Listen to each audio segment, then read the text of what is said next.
clean air, clean water, food, available resources were plentiful. With 7 billion now and growing, we've got to re-examine and use technology to the extent that we can modulate that footprint and keep a resource-based existence. So I'll jump in next, and let me be clear, I do not own a microscope. Like the rest of the people up there, maybe you can hang with me afterwards. So as an economic developer and a Chamber of Commerce leader, sustainability to us is the social, the economic, and the environmental. And how that translates into what we do is that I'm always talking about the kinds of jobs that we need to be creating and helping to create. And that means a broad spectrum from low wage levels to very high wage levels. And it's a sustainable kind of a job and a living wage kind of a job. And that means maybe some training that allows you to come out of Dunbar High School with Microsoft certification so you can get a job right out of high school at a great $40,000 to $50,000 salary. Maybe it means making sure that every company that comes into the county, that we selectively and intentionally choose them, not just anyone, but them to be part of what they can do to have whatever the level of balance is that we're looking for. And each time you add a company to the environment, it changes the balance. And so then you have to consistently and constantly be reevaluating, okay, what else do I need to put into this mix to make this area the very best it can be. And then to also be looking at the social issues and to make sure that we're taking care of every sector of the demographic that's living here, whether that's our aging population or our poorest population and everyone in between. And the one we are spending a lot of time focusing on right now are our young professionals. They always feel left out, and I told them they're all starting to walk around with this little bottom lip out because no one's building housing for the young professionals, and they get excited every time dirt gets turned and then they see the sign that goes up that says 300 to 500,000. And so that's about having housing and workforce, and so balancing all of those things every day goes into what we do. And then finally to sort of emphasize the environmental again when we're talking to folks who are either going to do an adaptive reuse or just infill. We talk about what can they add to the structure and their plans that will be environmentally productive and helpful to what we see ourselves as in the region.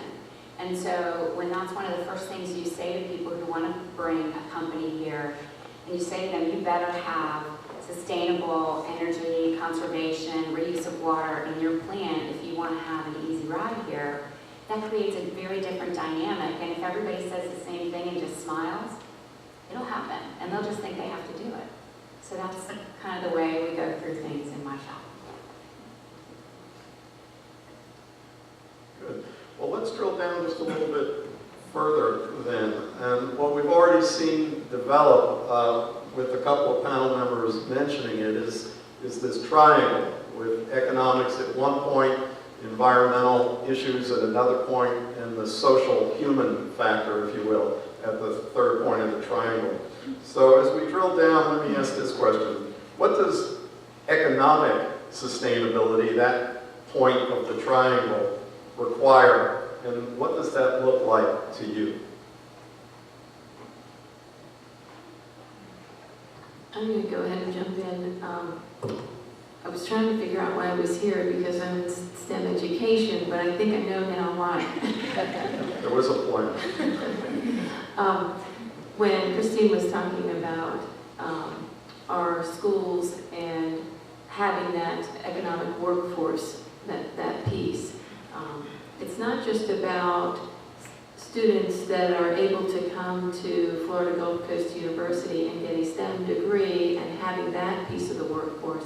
There's also another piece of STEM that is just giving students, and I'm talking about our K-12 students, skills in STEM.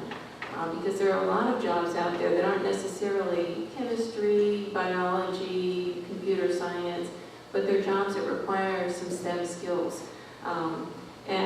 There was a recent report by the National Science Board that just came out in February where they described some of these STEM skills being those that are and abilities, and those are problem solving, and I'm sure everybody's heard that one before, programming, technology, design, being able to do deductive and inductive reasoning, mathematical reasoning, just being able to manipulate numbers.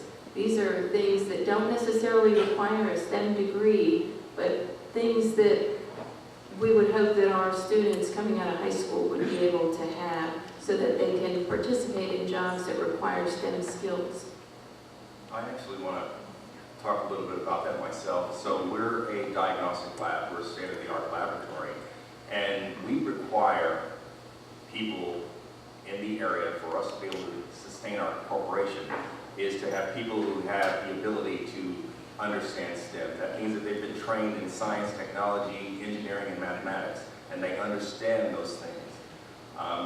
When I came here in 2011, we were a relatively small company, but science has developed over the last 4 or 5 years such that we need to have people who are highly educated, and we're very fortunate that we have Florida Gulf Coast University here and professors like Dr. Frost who are training students to provide us the workforce that we require.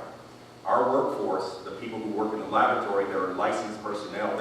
Most of the licensed personnel require a degree from the state of, from a university and a license from the state of Florida. So our laboratory is filled with lots of high-level, highly trained, highly educated people. So it's very important that we have the infrastructure of education within our region, and in our case, it's Florida Gulf Coast University. A lot of the students that we get come from Florida Gulf Coast because it's right here, and I would like to see more of an expansion on education because that's critical for us to be able to sustain life. We're all getting older. I look at myself in the mirror all the time, I get grayer hair, I go balder every day, and so it's important that we have good infrastructure in terms of hospitals, laboratories, and those type of things so that our quality of life at the end of the day is going to be sustainable for all of us. I definitely agree that we need education.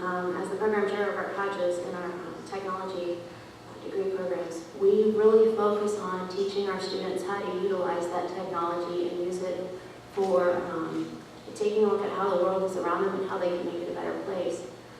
We actually reach down all the way to the middle schools. We work with middle schools and high schools, and we provide programming camps and different boot camps for girls to come into. I focus a lot on getting more girls involved in tech because there's a great gap right there right now. And what we're finding is they have some great ideas, and we're teaching them how to make social change with the technologies that are in their hands. This is one of the first generations that's coming through that actually has the ability to push out solutions globally right from their own backyard.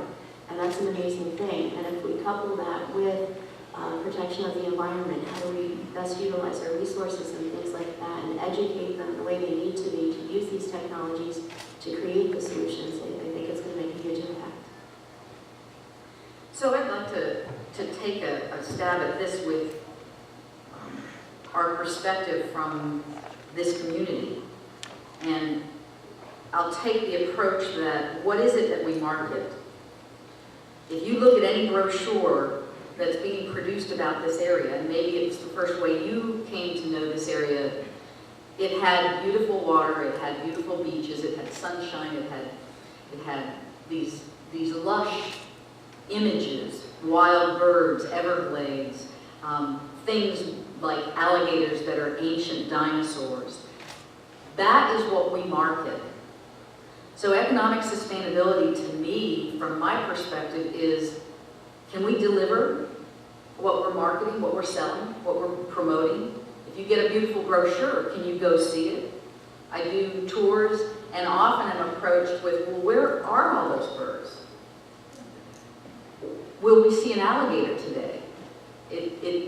There's a disconnect between what we're selling and what we're promoting and what we can deliver. And so our organization, the Sanibel Captiva Conservation Foundation, conservation mission is really trying to work on that production end.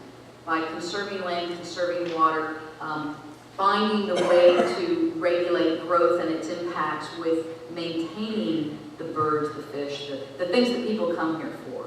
And so economic sustainability is really integral to, back to that production of the planet and how we balance those resources or use them and in a way that they continue to be there.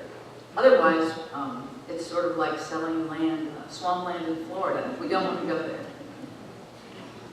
If I may, I'd like to maybe, what it looks like to me is that I look at sustainability as almost a competitive edge that this community might have over another. And I don't see Mayor Henderson close by, but recently I was able to work with him, with a company that was looking at this community as a place for them to move their business. And in that, we learned that there were 66 different locations that was identified by a relocation company that said these are the ones that fit the mold. The mold being it has to be 1 million people, just to begin with. With that, we were able to get in the top 4 in terms of their selection. These folks are going around taking a look at our community and what's going on in our community. And they look at our infrastructure. They look at our parks, our recreation. They look at our schools. They look at all the things that this community offers to them, all the way down to they go to the convenience stores and see how they're treated. They look at other folks and ask them for directions to see how that they're treated. So it's up to all of us all the time, always, whenever these folks are here. You never know that it's them. But certainly, if we do our job in the whole sustainability arena, which pretty much encompasses everything, I think it becomes a competitive edge. Fantastic, thank you. So I'm a visual learner, so I start drawing diagrams immediately, and so this is what I'm starting to draw. I have this triangle that has been described by several of the panelists, and then workforce and STEM skills were talked about by everyone, not just the educators, because everybody sees how important that is. I wanted to start drawing some lines, and I first drew a line from workforce to economic, and then I drew a line from workforce to social, and then I drew a line from workforce to environmental. So workforce becomes a halo around the triangle, and then a further halo is this social entrepreneurship that was mentioned, and then another halo that's maybe the bigger circle is the marketing of the environment and the competitive edge of Southwest Florida. So that leads then right into the next question.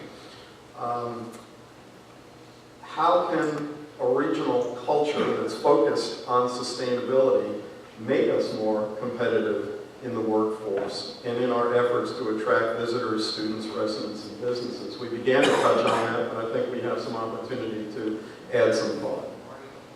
So I'll start with that one, and I think you can see some of the effort starting to come to fruition with the brainchild of the Southwest Florida Economic Development Alliance.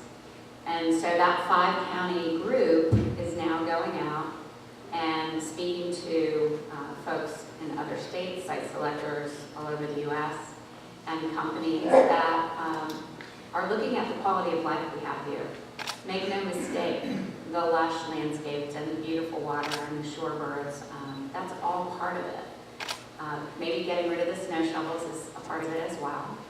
But we have those assets that we talk about a lot and market, but then amongst ourselves, the leaders in economic development talk about being thoughtful and careful with the planning and not just developing for development's sake, which means there has to be a lot of communication with all of the people at this table to thoughtfully look at the region and see where is it okay to add some more density and where should we protect maybe what's close to the waterways.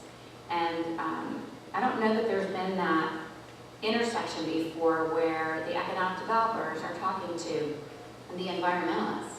But I can tell you that that conversation is happening here, and so every time you hear about a new project, you need to feel a little bit more comfortable that people will be talking about what impact it's going to have, and that they are carefully and thoughtfully figuring out where to place these various economic drivers. So the quality of life for us to be able to retain employees is very important. And one of the key things for the quality of life that we can hold people here is our environment. So we have to make sure that we do our best to have some of the better parks, some of the better places for people to go to relax. Because when you're in a high stress job, you need to be able to relax. And I think that if we take out the time to take care of our environment, take care of where we live, the water that we drink, the houses that we build, make sure that we're building in the appropriate places, we're going to be able to retain our people here in Florida. They're not going to look to other states to want to go and set up shop, because we're going to give them everything that they need. When they go home from work, I want them to feel good on the weekends that they can just go 15 miles away and enjoy life. That's part of the quality of Southwest Florida that's absolutely excellent. We need to make sure that we don't waste that away. We have people on this panel and people out in the audience who really want to make sure that we keep our environment something that we can be proud of. I was just going to add that, as I thought about this question, I was thinking about, what are the trademarks of different parts of Florida? Well, I think our Southwest Florida trademark is our environmentalism. I mean, Southeast Florida, I don't think we would consider them as environmental as we are here.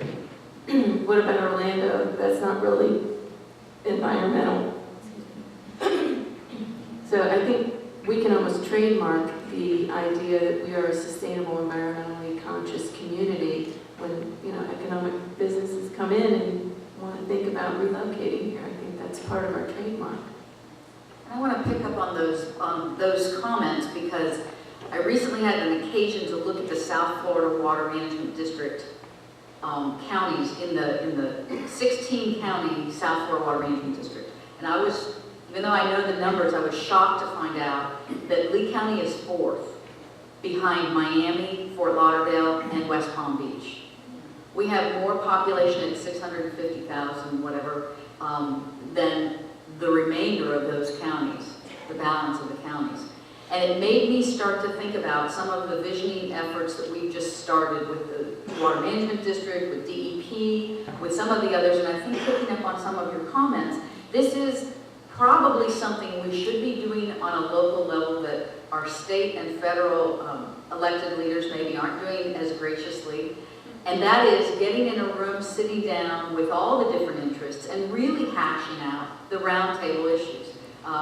Because it does take all those pieces to fit together to make something, a product that we can all identify the boundaries of, the limits of, and the resiliency of, the productivity of. So I think that seems to be, I've been in a number of events recently where that kind of roundtable visioning with different interests, and for us it's often agriculture and urban, but it's the whole picture. And so I think a more vibrant or active effort to try to look at those visions and what the future can bring. I think that's called Future Makers, Ms. Sarah Owen. That's great. Well, I'm going to move us from one point of the triangle to another point, and I'm going to introduce the question with just a little bit of an anecdote. And this is the first point of audience participation. How many of you have caught a redfish in Southwest Florida waters? Great. And so we know how important that experience is. How much does a redfish cost? This is an interesting question, and it's a question that some of our graduate students and faculty at Florida Gulf Coast University began to explore. A redfish costs just south of $200. How do you determine that? That's the cost of, that's the amount of money that people spent flying down here, going to the bait shop, buying the gear, putting into our hotels and our restaurants, and when you factor out all of these different things, a redfish costs about $200. So next time you catch one and you live here and you didn't have to pay for all of those fees, your redfish cost a lot less. But that's a way that we begin to monetize the value of our resources. And I think that's something very, very important. So as a segue then, I want to ask the panelists as we move to an environmental kind of question, what resources does your organization take from the environment, and what do we need to do in terms of your organization's needs in order to promote the sustainability of those resources that you are using?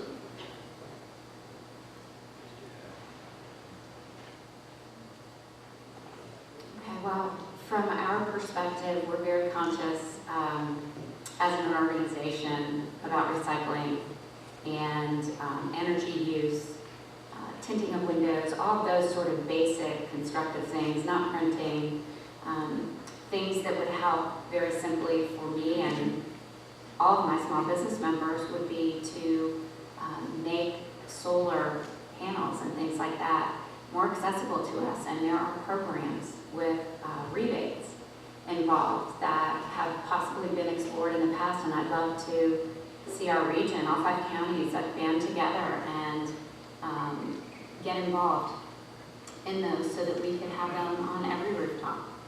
Absolutely. So energy is clearly a focus, and I think that would go obviously across all the organizations represented here today.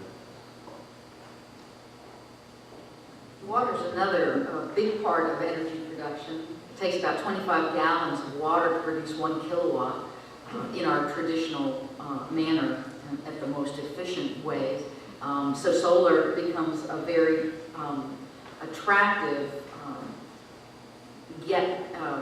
gathering of something that you don't have to have a lot of infrastructure for. So I would echo that, because water, despite having 55 inches of rain a year in this region, our flat landscape doesn't give us a lot of places to hold on to that, and so it tends to run off. And when we dump fresh water, we have to work very hard if we have a growing population or following droughts to recreate fresh water, because what we're pulling out of the ground now, we pretty much tap the fresh water. We're looking at having to find other ways of making that water potable, and not just for ourselves, but obviously for the natural resources that all those things we sell and trademark for this region require in terms of fresh water as well. So some of the things that we've done at our company is, instead of using disposable lab coats that people can throw away every day because of its impact on the environment, you know, we hired a company to come in with cloth, things that can be washed, lab coats that can be washed, versus using disposable. A lot of laboratories use disposables because it's cheaper than paying a company that has to be careful with the lab coats that you're sending back to them. And so that's one of the things we do. We try to not use styrofoam cups, little simple things like this that are give back to the environment. So some of the reagents we use, we're able to recycle them. It costs a little bit more than buying the new reagents, but we're trying to be environmentally conscious, because we know that everything that we dispose of from our laboratory has to go somewhere. And it's either going to go to a landfill or it's going to go to some other facility, but we want to limit the amount of disposable items that we're generating from our laboratories. So each business, no matter what type of business you have, there are ways that businesses can limit their impact on the environment. If I may, I think this is where the rubber meets the sky, and it's going to give me a little bit of a chance to brag on some of the things that Lee County has been doing in this arena, as well as being able to measure, as well as monitor some of the activities. Just in the concept for electric alone, we have reduced our consumption by 26%, which comes up to $16 million a year. In the new JetBlue Park, we have followed the same type programs. We're saving $100,000 a year. In terms of water usage, we have changed our building codes so that results in low flow plumbing. That means that in some cases, we're utilizing 70 to 80% of reclaimed water in Lake County. And in fact, I'll look out to Mayor Sawicki and Mayor Henderson, where they've been working municipality to municipality to actually send water from one municipality to another. And then probably lastly, in terms of waste, we are number 2. Lee County is number 2 in the state for recycling. And in the year 2020, the state has a mandate that we have to recycle 75% of all of our trash. And we're on our way to do that. And then waste to energy, which I think is something that has been something very significant and great for Lee County itself. At this time, we process 1,836 tons of trash a day, and that generates clean energy to the tune of 57.3 megawatts of clean renewable energy. So we are on our way. We have endorsed these concepts, and they are working. Fantastic. So we'll go to the third point of the triangle now. That's the social issues. So I want to ask the panelists, what are the biggest social issues you currently face within your organizations related to the topic of sustainability? I'll jump in. So from a conservation perspective, it's helping people understand that come here for those fish and for those beaches and everything else, that it doesn't stay that way just because you arrive and you saw it on the brochure, that you have to adopt the culture of the location, understanding what the particulars are of water use, land use. Sanibel's a great example of that, where 1974 they decided that they wanted to form a different culture, if you will, one that limited the size of development footprint on a lot or on a parcel. And I think what you'll see is that with 67% thereabouts in public ownership through federal, state, and city and private conservation, the property values were held much higher than they were in other parts of the state over the last several years with the economic downturn. So watching out for water use, land use, the quality of the experience translates to an economic reality. And I think it's very important when we have new people moving in. And I think one of the statistics I remember hearing was that every year, 50% of the population has been here less than 5 years. Now, that's probably a little different the last few years, but that has been a guideline. And if you think about that, my job's secure. I mean, trying to help people understand what's special and why it's special and what they can do to keep it special is a constant education program. Because most people, they move here and they've got to find a doctor, find a school, get the kids organized and all that. So they're not paying attention to why is it that I'm able to turn on this faucet and have this beautiful clean water that's really cheap come out of my faucet, or turn on the electric, flip the switch. We know that we miss that when the hurricanes come through, but you know, thinking about the reality of why things are, and so often in our experience, it's when things go really bad. We get those algae blooms, we've got dead fish, we've got something else. Someone says, why isn't somebody doing something about this? So it's that culture of having to help people understand that we all have a footprint, we all have an impact, and we all have an opportunity to do to keep it nice. So I would take it another step and say that in my job, I am always able to point to the Estero leadership talking about the environment regularly in their meetings, in their planning panel discussions, when they're looking at a new business that's going to build. It's a constant thread in Bonita as well. So I think that from the perspective of anybody thinking of moving here, that's a constant theme. Lately with the schools, I think they do talk about it with the students, and I hear the building department of the school district talking about and being receptive to, gee, can we have any of these scientific models for sustainability and stormwater capture and solar? Can we have those be living laboratories for the students? And then when we talk about the DRGR, well, could that become part of the scientific or environmental lab for the students?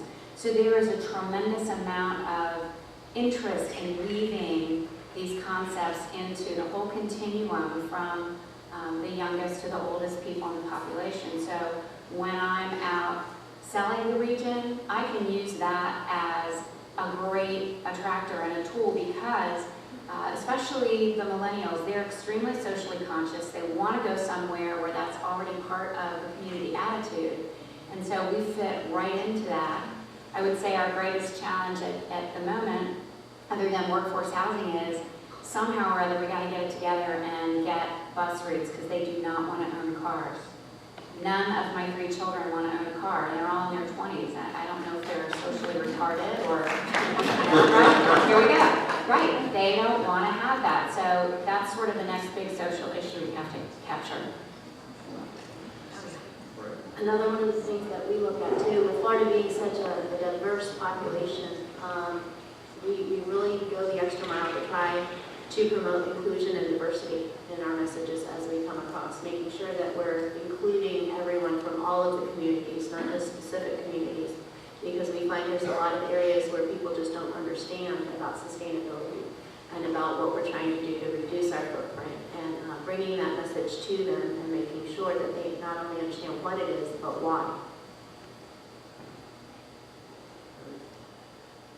I'm going to chime in that I think some of the economic issues that we've been discussing some of the things that we can do as a community is work together with the K-12 community, the workforce, and I wanted to mention one program that the Foundation for Lee County Public Schools is undergoing that has been going on for at least 2 years called STEM at Work. And this is a program where every one of the high schools in Lee County, the public high schools, takes a group out to businesses, and they've also come to FGCU as well, and shows the students, well, here's a business, and this is how you might, need some STEM skills to get a job here. Not necessarily a STEM degree, but somebody out of high school could, get a job at a company here. And I think those kind of connections that we're making